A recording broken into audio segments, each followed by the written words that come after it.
Bharatiya Janata party को। Bharatiya Janata party, क्योंकि Bharatiya Janata party की सरकार ने जब हमने 15 सवाल पूछे और कहा कि हरियाणा मांगे हिसाब, तो भाजपा ने कह दिया कि हम हिसाब नहीं देंगे, हम तो कांग्रेस से हिसाब पूछेंगे।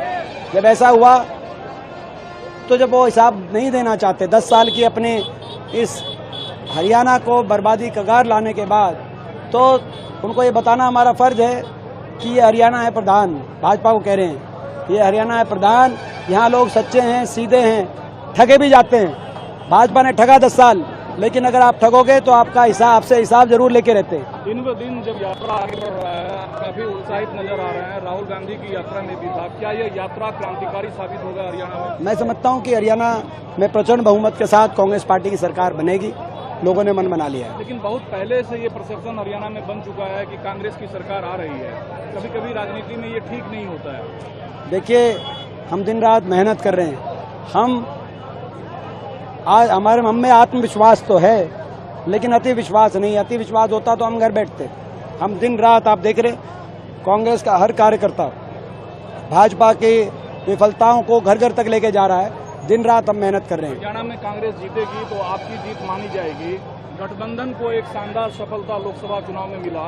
क्या हरियाणा कांग्रेस को समाजवादी पार्टी की जरूरत है? क्योंकि सपा की तरफ समाजवादी पार्टी का हरियाणा में कोई जनाधार नहीं है। राष्ट्रीय स्तर पे हमारा गठबंधन है।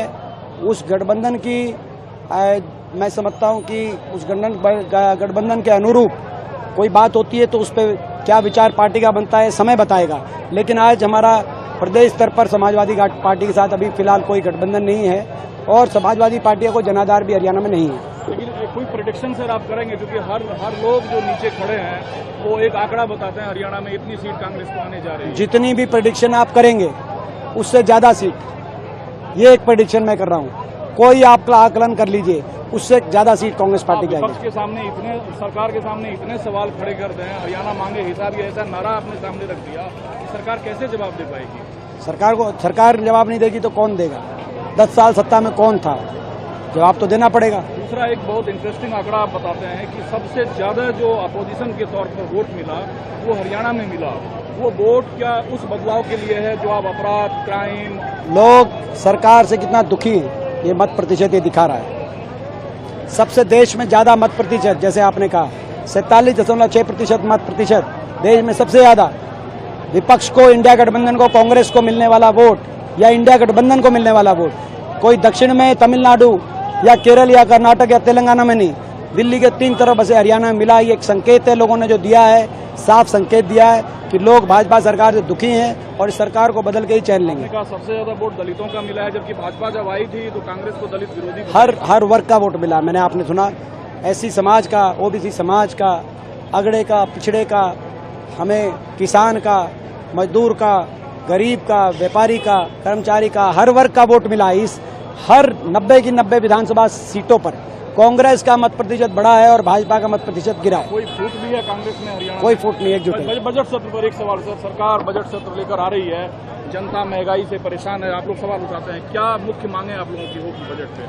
बजट सरकार जो बजट लेके बजट सत्र में हम रखेंगे अपनी बात। किसान की एमएसपी की लीगल गारंटी दी जाए, भाजपा के द्वारा किए गए वायदों को पूरा किया जाए।